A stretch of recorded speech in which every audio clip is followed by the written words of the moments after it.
할렐루야. 오늘도 하나님께서 주시는 말씀을 통하여 위로와 평안이 있으시길 간절히 소망합니다.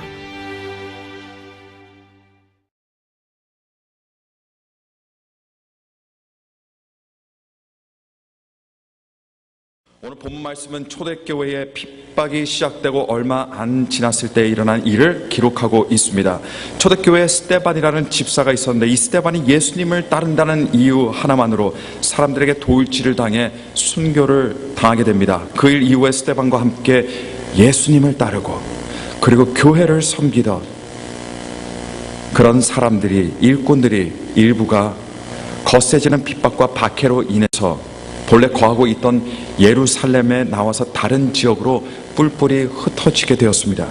그 흩어졌던 사람 중에 한 사람이 있으니 그 사람은 오늘 우리 본문 말씀에 등장하고 있는 빌립이라고 하는 사람입니다. 빌립은 두루두루 돌아다니면서 예수님의 복음을 전했는데, 그 중에서도 특별히 빌립은 오래전부터 유대인들이 경멸하고 무시하던 사마리아 지역을 선택해서 그곳에서 예수님을 전했습니다. 사마리아 사람들이 여러분 어떤 사람들입니까? 북이스라엘의 멸망 이후에 그 땅에 남아있던 유대 민족과 타국에서 강제 이주된 타민족 사람들이 섞여서 살게 된 지역인데, 바로 이들 사이에서 생겨난 혼혈 민족이 사마리아인들이었습니다. 남쪽에서 순수 혈통을 유지하고 있던 유대인들은 자기들과는 달리 피가 섞여서 혼혈 민족이 된 이들을 경멸했고, 또 반대로 사마리아인들은 역으로 자신들을 경멸하던 유대인들을 적대시했습니다. 그런데 빌립은 이런 사마리아인들에게 가서 예수님께서 오래전에 약속되었던, 모든 사람들에게 약속되었던 하나님의 아들이시고, 유대인이든 사마리아인들이든 이방인들이든 그 누구든 예수님을 믿는 사람들은 예수님 안에서 구원을 얻고 하나님의 자녀가 되어 영생을 얻을 수 있다는 이 진리를 선포하며 다녔습니다. 그리고 이런 빌립에게 성령께서 함께 해 주셔서 사마리아 땅에 더러운 귀신들이 쫓겨나갔습니다. 병든 자들이 고침을 받는 역사가 일어나게 된 겁니다. 빌립의 사역은 그야말로 대성공이었습니다. 그가 복음을 전할 때마다 많은 사람들이 회개했습니다. 예수님을 구주로 모셔드려서 많은 사람들이 그리스도인들이 되었습니다. 이렇게 보면 빌립이야말로 어쩌면 소외되고 무시받던 사마리아 사람들을 위해서 선택되어지고 준비되어진 하나님의 특별한 종처럼 이렇게 보였습니다. 그런데 하나님께서 잘 나가고 있던 빌립에게 굉장히 생소한 명령을 하나 주십니다. 이 명령이 26절에 나와 있습니다. 주의 사자가 빌립더러 일러 가로되 일어나서 남으로 향하여 예루살렘에서 가사로 내려가는 길까지 가라 하니 그 길은 광야라. 사마리아에서 성공적으로 복음 사역을 하고 있던 빌립에게 하나님께서는 사람들도 사실 거의 없는 가사라고 불리는 지역의 남쪽 광야로 가라고 명하신 겁니다. 참 이상합니다. 빌립은 왜 하필 하나님께서 버려진 땅인 광야로 자신을 인도하시는 것일까? 이런 생각으로 발걸음을 옮겨 남쪽으로 내려갔을 겁니다. 그런데 마냥 생소하고 낯설은 그곳에서 빌립은 전혀 예상하지도 못하고 생소하고 낯설은 한 사람을 만나게 됩니다.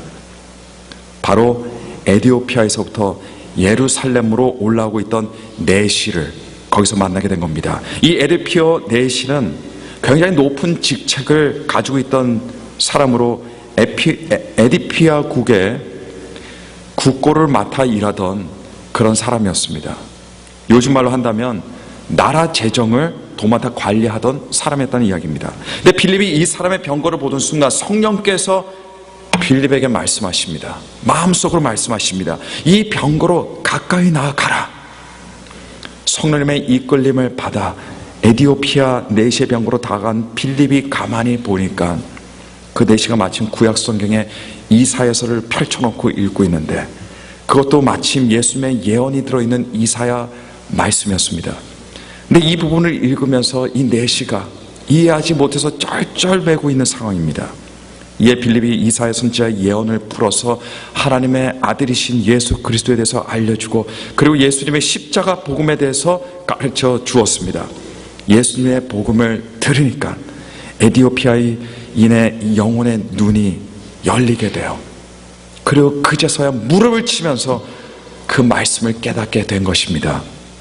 그런데 바로 이때 에디오피아 내시의 반응을 여러분 보시길 바랍니다. 그의 첫 반응입니다. 말씀을 깨닫고 나서, 무릎을 치고 나서 그의 첫 결단입니다. 36절에 나오고 있습니다. 36절 말씀 보니까 길 가다가 물 있는 곳에 이르러 내시가 말하되 보라 물이 있으니 내가 침례를 받음에 무슨 거리낌이 있느냐. 오늘 저희 교회에서 침례식이 있었습니다. 9명의 귀하고 귀한 영혼들이 침례를 받았습니다. 한 영혼이 예수를 믿어 구원을 얻으면 온 천군 천사와 함께 하늘에서 기뻐하시는 것이, 이것이 바로 하나님의 마음입니다. 그러니 오늘 같은 날은 천국에서도 경사의 날이 될 뿐 아니라 우리 교회 전체의 큰 경사의 날이 됩니다. 근데 사람들이 침례에 대해서 가지고 있는 오해들이 몇 가지 있는데, 오늘 빌립과 에디오피아 내시의 본문 말씀이 그런 여러 가지 오해들 중 한 가지를 단 한순간에 해소시키고 있습니다. 그 오해는 이렇습니다. 침례는 그래도 교회 생활을 어느 정도 하고, 어느 정도 성경의 지식도 쌓고, 어느 정도의 신앙의 연륜을 쌓고 받아야 한다는 그런 어떤 오해입니다. 직분을 받는 것이든 또는 어떤 교회의 책임을 맡는 일에는 당연히 응당 그렇게 해야겠지만, 그러나 여러분, 침례는 그렇지 않습니다. 침례는 신앙적인 연륜이 있는 사람들을 위해서 있는 예식이 아니에요. 침례는 어느 정도 성경에 대한 지식과 이해가 요구되는 의식이 아닙니다. 침례는 언제 받습니까? 예수님을 나의 구세주로 영접하면 바로 그 순간 받는 것이 침례입니다. 결혼과 침례의 공통점도 있고 그리고 차이점도 있어요. 공통점은 결혼식이나 침례식은 모두가 공중에서 이루어지는 공적인 선언이라고 하는 데 있습니다. 결혼식은 내가 이 사람과 결혼합니다, 일평생 배우자로 이 사람만 바라보며 살겠습니다 라는 마음의 결심과 헌신을 사람들 앞에서 보여주는 자리입니다. 그래서 사람들 앞에서 결혼식이 이루어지게 되는 것이고, 그리고 그 사람들 앞에서 배우자를 향한 헌신의 약속을 하게 되고, 그리고 사람들 앞에서 서로 결혼 반지를 교환하게 됩니다. 그렇기 때문에 하객들은 어떤 사람들이에요? 결혼 예식의 증인들이 되는 겁니다. 물론 사람들이 많지 않은 단출한 결혼식 좋습니다. 그러나 증인들이 전혀 없는 결혼식은 사실상 의미가 별로 없습니다. 침례식도 마찬가지입니다. 침례식도 공적인 선언입니다. 마태복음 10장 32절과 33절에는 누구든지 사람들 앞에서 나를 시인하면 나도 하늘에 계신 내 아버지 앞에서 그를 시인할 것이요, 누구든지 사람 앞에서 나를 부인하면 나도 하늘에 계신 내 아버지 앞에서 부인하리라 라고 예수님께서 말씀하셨습니다. 침례는 사람들 앞에서 예수님을 시인하는 행위입니다. 예수님을 나의 구세주로 모시고 그리고 영접하겠습니다 라는 마음의 결단을 무사람들 앞에서 선언하며 보여주는 것이, 이것이 침례식인 겁니다. 그래서 침례식은 일종의 자신의 신앙 고백이 돼 개인적인 고백이 아닌 공적인 고백이 되는 겁니다. 그 자리에 함께 있는 성도들은 어쩌다 그 자리에 있는 사람들이 아닙니다. 들러리라든가 구경꾼들이 아닙니다. 하늘의 천군 천사들과 함께 그 장면을 바라보고 함께 기뻐하는 증인들이 되는 겁니다. 결혼식이나 침례식이 둘 다 새로운 가족이 형성이 되는 공적인 선언식이 되는 공통점이 있다면, 결혼식과 침례식의 차이점도 있습니다. 선을 보고 급박하게 결혼식을 올리는 경우가 아니라면 결혼 전에 두 남녀가 만나 연애를 하게 되죠. 서로 알아가고 서로의 감정을 확인하는 어떤 기간을 갖게 됩니다. 그리고 상대방에 대해서 충분히 알고, 그리고 정말 일평생 사랑할 마음이 생기면 그때 이루어지는 것이 무엇입니까? 그것이 결혼입니다. 그래서 두 남녀가 만나서 연애하는 기간이 사실 짧을 수도 있지만 그러나 굉장히 길어질 수도 있습니다. 그러나 침례는 다릅니다. 침례는 예수님을 믿자마자 받는 것이 침례입니다. 오늘 본문 말씀을 보시면 에디오피아 내시는 빌백에서 예수님의 복음에 대해서 처음 듣고 그리고 물 있는 곳을 발견하자마자 뭐라고 말합니까? 36절 말씀 보니까 보라 물이 있으니 내가 침례를 받으면 무슨 거리낌이 있느냐? 물을 보자마자 반가워합니다. 물을 보자마자 기뻐합니다. 사람이 태어나면 태어나는 그 순간에 그 가정의 일원이 돼요. 아이가 커서 하는 것 보고, 그리고 나중에 장성한 뒤에 과연 인물이 어떻게 나올까, 그거를 보고 가족 일원이 되는 것이 아닙니다. 태어나는 순간 그 집안의 아들이 되고 딸이 되는 겁니다. 태어난 아기가 좀 더 성장해서 아빠 엄마를 알아보고 글을 읽고 뭔가 인생에 대해서 알게 될 때, 그때 비로소 어엿한 자녀가 되는 게 아니에요. 왜냐하면 가족이라는 것은 서로에 대한 사랑으로 가족이 되는 것이지, 어떤 성숙함이나 지식이나 경험이나 연륜이 전제가 되는 공동체가 아니기 때문입니다. 태어난 아기는 일단 태어나면 가족이 되는 것이고, 그리고 엄마 아빠를 알게 되고 글을 배우게 되고 세상을 배우고 인생을 배우게 됩니다. 침례도 비슷합니다. 침례의 전제 조건은 딱 하나예요. 바로 자신을 위해서 십자가에 달려 돌아가신 예수 그리스도를 구주로 영접하는 이 조건 한 가지면 충분합니다. 예수님을 구주로 영접하는 순간 하나님의 가족이 되어 하나님의 자녀로서 하나님에 대해서 더 알아나가게 되고, 그리고 진리에 대해서 더 배우는 과정을 겪게 되는 겁니다. 한 사람이 그리스도인이 되는 데 있어서 중요한 것이 무엇입니까? 또 중요한 의미가 무엇입니까? 하나님의 가족이 된다는 사실이에요. 그리고 하나님의 가족이 되는 데는 오직 예수 그리스도를 구주로 믿음으로 영접하는 그 길뿐입니다. 어떤 분들은 그래도 자신은 아직 하나님께 멀리 떨어져 있는 듯한 그런 느낌을 가지고 있어서 침례받기를 망설이는 분들이 계십니다. 어떤 분들은 예수 그리스도를 믿지만 그러나 침례를 받을 만큼 자신이 거룩하다라고 생각하지 않는 분들도 분명히 계세요. 그러나 제가 이 시간 말씀드리고 싶은 것은, 침례는 우리의 느낌이나 감정과는 상관이 없습니다. 우리가 어떻게 느끼고 우리에게 어떤 감정이 있든 간에 중요한 것은 내가 예수 그리스도를 믿기로 작정했다는 것이, 이것이 중요한 겁니다. 내가 예수 그리스도를 영접하기로 결단을 내렸다는 이 사실이 중요하다는 것을 여러분 믿으시기를 바랍니다. 우리가 신앙생활함에 있어서 신중해야 되고 오랫동안 기도하면서 결정해야 하는 일들이 있습니다.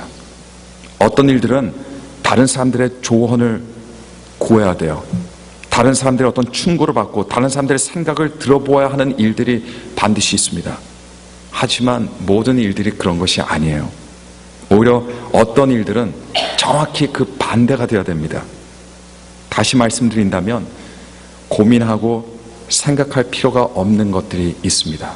때로는 문제들이 왜 일어나냐, 고민할 필요 없고 생각할 필요 없는 것을 고민하고 생각하다 보니까 문제가 일어날 수가 있습니다.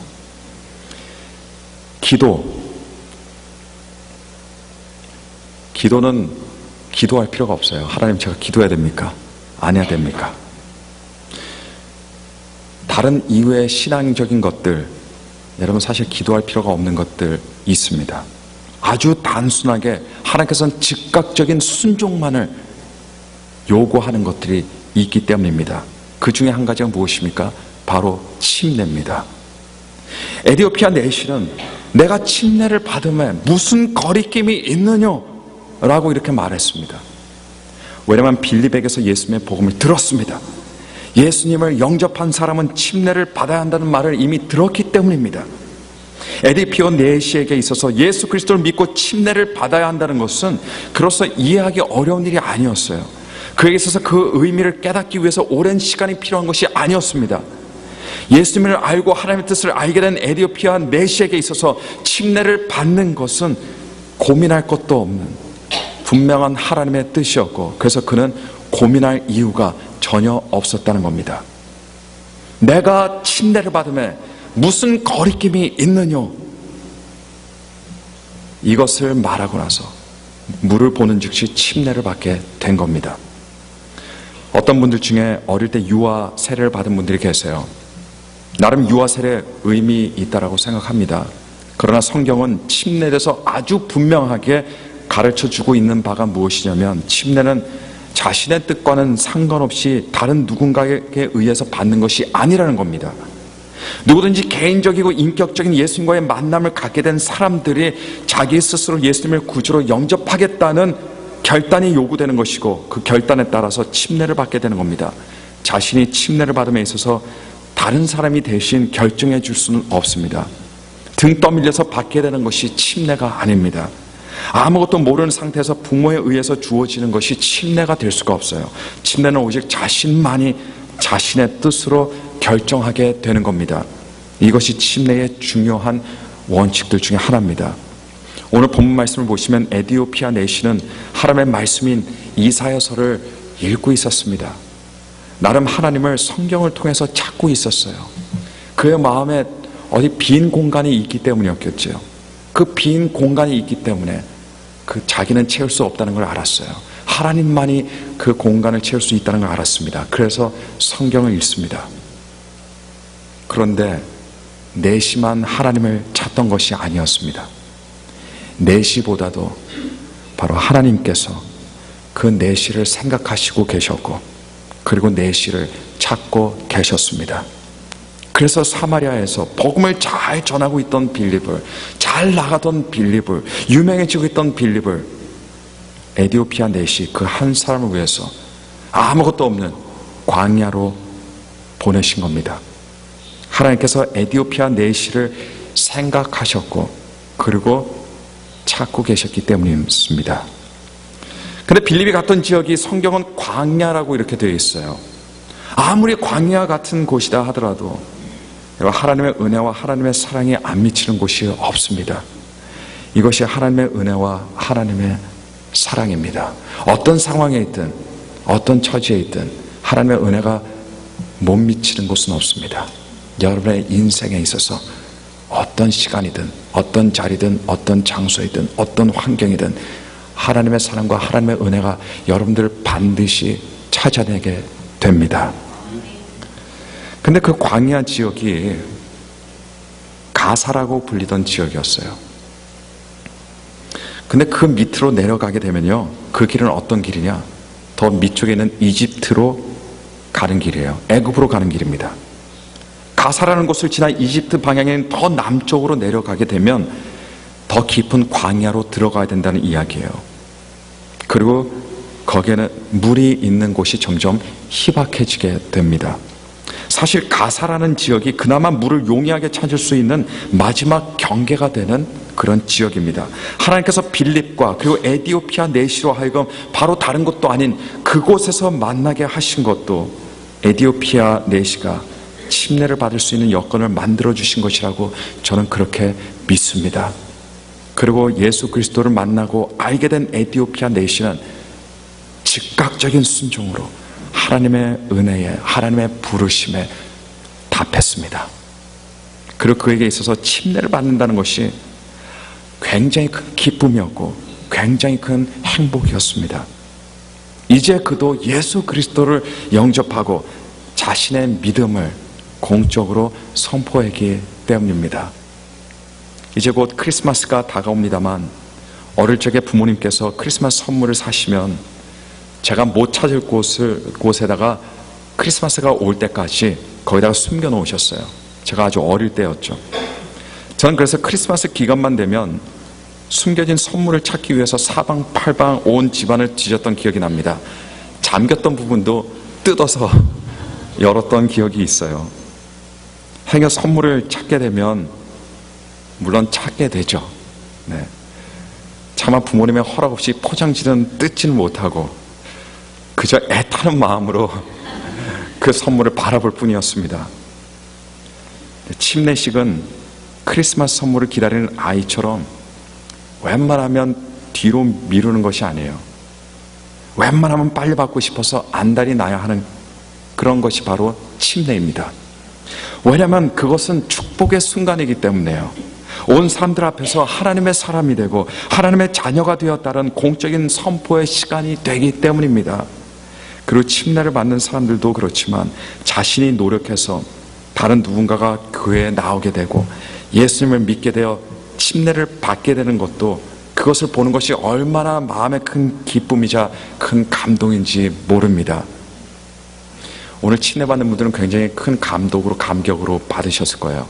그러나 동시에 이분들 이곳을 이끌고 이분들 신앙을 갖게 하는데 여러분들의 땀과 수고와 시간과 물질을 들였던 분들이 계시다면 그분들 마음에 얼마나 큰 보람이 있겠습니까? 내가 침례를 받는 것도 너무 귀하지만 내가 전도하고 내가 사랑의 노력으로 한 사람이 침례받을 수 있도록 해서 그 사람이 침례를 받는 것을 보는 것은 그야말로 큰 기쁨이 아닐 수가 없는 겁니다. 우리 인생에 있어서 침례를 받는 순간은 단 한 번이에요. 그러나 그것이 끝은 아닙니다. 그 이후에는 어떤 한 사람이 나로 인해 예수님을 구주로 영접하고 침례를 받음에 있어서 하나님께서 나를 사용하셨다는 기쁨과 그 감동을 누리는 것으로 그것이 계속되어져야 됩니다. 오늘 침례를 받아서 그 기쁨을 누리게 된 9명의 분들뿐 아니라 과거에 침례를 받았던 분들은 이제 앞으로 다른 사람들이 예수님의 복음을 듣고 구원을 받아 침례를 받을 수 있도록 하나님께서 사용하시는 그 큰 영광과 기쁨을 위해 살아가게 되시기를 간절히 축원합니다.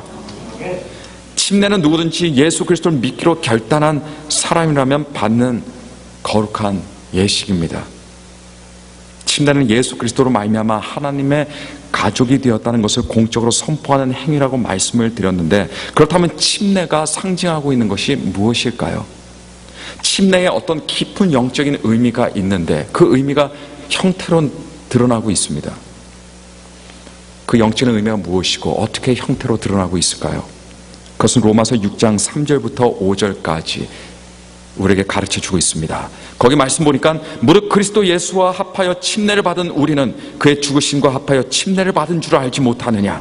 그러므로 우리가 그의 죽으심과 합하여 침례를 받음으로 그와 함께 장사되었나니 이는 아버지의 영광으로 말미암아 그리스도를 죽은 자 가운데서 살리심과 같이 우리로 또한 새 생명 가운데서 행하게 하려 함이라. 만일 우리가 그의 죽으심과 같은 모양으로 연합한 자가 되었으면 또한 그의 부활과 같은 모양으로 연합한 자도 되리라.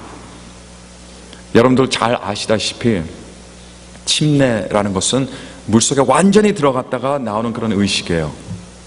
번거로워 보이지만 그런 물속에 완전히 들어가는 이유가 있습니다. 이 이유를 알면 번거롭다는 생각이 한순간에 없어지게 됩니다. 왜냐하면 물속에 들어가는 것이 예수님과 함께 죽어서 묻히는 것을 행위적으로 상징하고 있기 때문입니다. 그래서 물속에 들어가는 것이 곧 예수님과 함께 죄에 대해서 완전히 장사되는 것을 상징하고 있기 때문에 로마서 6장 3절 그리고 4절에서 무릇 그리스도 예수와 합하여 침례를 받은 우리는 그의 죽으심과 합하여 침례를 받은 줄 알지 못하느냐. 그러므로 우리가 그의 죽으심과 합하여 침례를 받음으로 그와 함께 장사되었나니라고 이렇게 말씀하고 있는 겁니다. 물속에 들어가는 것은 여러분 무엇을 의미한다고요? 예수님의 죽음에 동참하여 예수님만 장사되는 것이 아니라 나도 예수님과 함께 장사된다는 것을 의미하고 있습니다. 반대로 물속에 들어갔다가 다시 나오는 모습, 그것은 육체에 대해서 죄에 대해서 죽었다가 예수님과 함께 다시 살아나는 것을 의미하고 있는 겁니다. 그래서 4절 중반 부분에 이는 아버지의 영광으로 말미암아 그리스도를 죽은 자 가운데서 살리심과 같이 우리로 또한 새 생명 가운데서 행하게 하려 함이라라고 말씀하고 있습니다. 예수님의 부활의 능력과 부활의 새 생명으로 연합한 자는 먼저 예수님의 죽음에 연합한 사람이어야 합니다. 예수님과 함께 죽지 않은 사람은 예수님과 함께 살 수가 없습니다. 사람들은 단 한 사람의 예외도 없이 모든 사람들은 살기를 원합니다. 뭔가 뻗어나가기를 원합니다. 뭔가 빛을 발하기를 원합니다. 그리고 모두가 한 사람의 예외 없이 죽기를 싫어해요. 내면적으로 죽든 육체적으로 죽든 죽기를 싫어합니다. 그래서 자기 자아를 죽이기 싫어해요. 그래서 굉장히 어려운 것이 무엇입니까, 여러분? 자기 자아 죽이는 것보다 어려운 일은 없다라고 저는 그렇게 생각합니다. 이것만큼 힘든 일이 없어요. 왜냐하면 우리 자아는 자꾸 살아나고 싶어 하기 때문에요. 살아나고 싶어요. 하지만 예수님과 함께 새로운 삶에 연합한 자가 되고자 하는 사람은 반드시 예수님과 함께 먼저 죽어야 합니다. 여러분, 순서라는 게 있는데 때로는 이게 먼저 가든 저게 나중에 가든 상관이 없는 것들이 있을 수 있어요. 그런 많은 부분들에 있어서 순서라는 것은 굉장히 중요할 때가 많습니다. 죽어야 생명을 얻습니다. 예수님과 죽어야 예수님과 함께 삽니다. 예수님과 먼저 살아야 그 다음에 나는 죽겠다 하는 것이 아니에요. 먼저 예수님과 죽어야, 먼저 예수님과 장사돼야, 먼저 예수님의 십자가의 길을 걸어야, 그러고 나서 예수님의 생명의 부활에 참여하게 되는 것입니다. 진정 그리스도 안에서 같은 형제요, 같은 자매로 성도의 깊은 교제를 나눌 수 있는 사람, 성도들이 같이 서로 등을 대고 함께 믿고 함께 의지할 수 있는 사람도 여러분 어떤 사람들입니까?